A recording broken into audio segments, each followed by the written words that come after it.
Mirëmbrëma dhe mirë se vini në Resor me mua sonë në program, janë Roland Bimo, ambasador mirëmbrëma. Mirëmbrëma. Ambasador Arbençegi, mirëmbrëma ambasador. Albatros Streqa, mirëmbrëma Albatros. Dhe Skënder Mengjozi, kolegu im, mirëmbrëma Skënder. Po ndjekim pak një kronik para se të futemi në debat, një kronik të shkurtër lidhur me deklaratat e ambasadorit të emëruar Eric Wend. Deklarata e cila duhet thënë bën lajm ende pa u konfirmuar dhe pa ardhur ai në Tiranë. Ndjekim kronikën.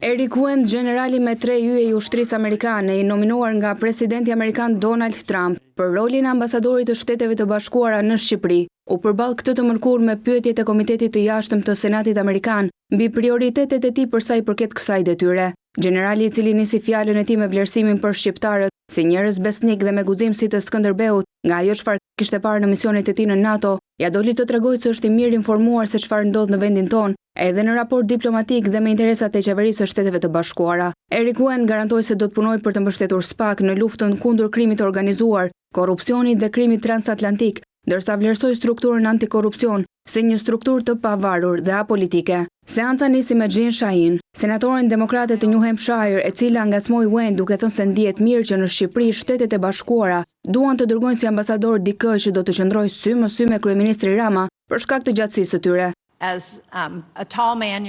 Siç thash, jam një mbështetëse e madhe e partneritetit që Shtetet e Bashkuara kanë pasur me Shqipërinë, e gjë interesante që ju do të qëndroni përballë kryeministrit Rama, duke qenë vetë një burr i gjatë, ju do të qëndroni përballë një burri të gjatë. SPAK-u nga gjithçka që kam lexuar ka qenë një organizatë shumë e vlefshme, ka qenë apolitike, ka qenë e pavarur, prandaj nëse konfirmohem sigurisht që do të angazhohem për të çuar përpara dhe mbështetur vazhdimin e funksionimit të tyre apolitik dhe të pavarur. Ju përmendët gjithashtu organizatat kriminale ndërkombëtare kundër të cilave ata po punojnë. Ata kanë qenë të paçmueshëm, shkëmbimi i informacionit me agjencitë amerikane të zbatimit të ligjit në Tiranë me Departamentin e Drejtësisë, FBI në zyrën e DS që ndodhet aty, ka qenë i pandërprer, ka qenë transparent. Dhe më është thënë përsëri, po flas bazuar në atë që kam lexuar, se kjo ka çuar në ndjekje penale kundër elementëve kriminal në Shtetet e Bashkuara dhe në qytetet amerikane. Gjithashtu së fundmi në një operacion për bllokimin e disa tonëve kokainë që vinte nga Karaibet. Don së ndodhi përballë Komitetit Jashtëm të Senatit Amerikan për të dëgjuar se përse ai duhet miratohet për të qenë ambasadori amerikan në Shqipëri. Eric Wend, duke se nuk e harroi detyrën e tij të generalit, kur theksoi rëndësinë që do të ketë për NATO-n, Porto Romano, duke theksuar se prioriteti i detyrës së tij është edhe forcimi ushtarak i Shqipërisë, e cila është dotuar për të rritur shpenzimet e saj ushtarake në 5% të prodhimit të brendshëm bruto deri në vitin 2035. Porto Romano është një nga pikat kyçe që do të jetë një vend i sigurt, që do të jetë një pjesë ushtarake në përfitim të NATO-s dhe të forcave ushtarake amerikane.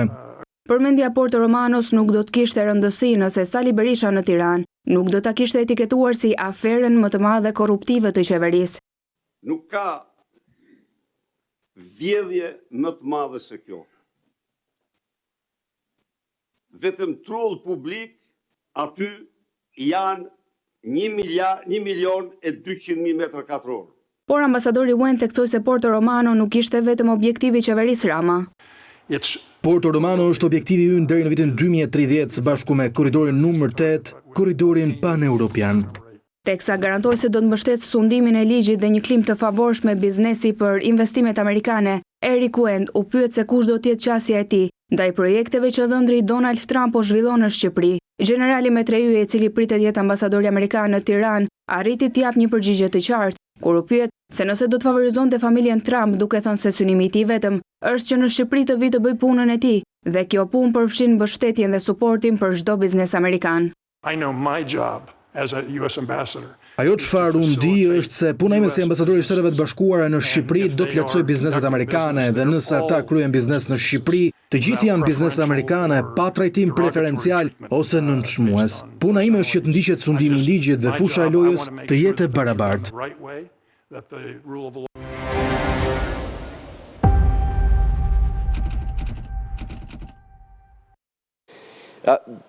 Zoti Çeku, sigurisht ka shumë deklarata, natyrisht ajo për SPAK-un është shumë temi më intriguese për të folur. Megjithatë, unë bëri përshtypje fakti që ishte shumë i informuar deri në detaje dhe sigurisht Ky nuk ka një përvojë shumë gjatë diplomatike, por ama përgjigjja që dha për investimin e Sazanit ishte shumë e saktë dhe shumë e pakontestueshme, por si e gjykohet performancën e tij të parë publike? Megjithëse ai do konfirmohet pasi bëhet fjalë për një figurë shumë krahë ushtarake dhe ka një konsensus.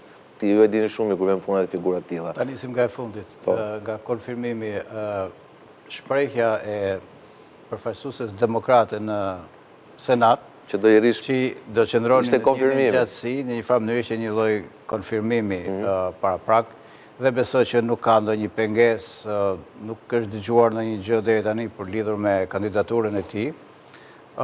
Fakti që vjen nga struktura ushtarake, nga siguria në diplomaci, pritej me kërshëri sepse shpesh jemi mësuar të shohim diplomat karriere që shkojnë në tryezë, janë të përgatitur, din dosjet, din temat, din agenda, çfarë ka kaluar, çfarë ka mbetur.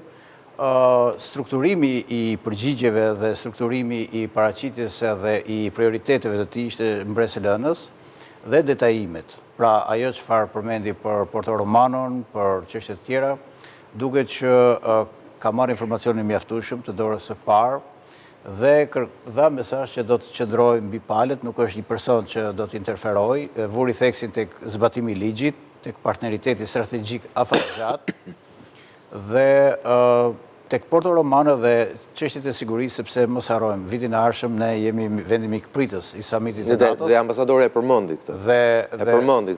Dhe qeveria e Shqipërisë është me fat të ketë një ambasador të tillë, të këtij profili, i cili e njeh NATO-n, njeh mënyrën se si organizohen samitet të këtij niveli dhe besoj do ta lehtësojë maksimalisht jo thjesht infrastrukturën fizike, por infrastrukturën e akomodimit të gjithë këtij samiti që është historik jo për nga vendi më shumë se sa nga qasja që do ketë. Plus me gjas vjen dhe presidenti amerikan, me gjas. Plus, po, ardhja e një ambasadori këtij niveli mendoj që do të ndikojë, do ta lehtësojë ardhjen e presidentit amerikan, të cilit ndoshta do t'i nevojitet një ardhje në Shqipëri edhe për të dhënë disa mesazhe dhe për të rikonfirmuar disa për të rikuperuar ndoshta disa problematika që kanë dalë gjatë këtij mandati dhe fakti që është detajist tregon se ose ka dashur të tregojë që unë vërtet vi nga fusha ushtarake,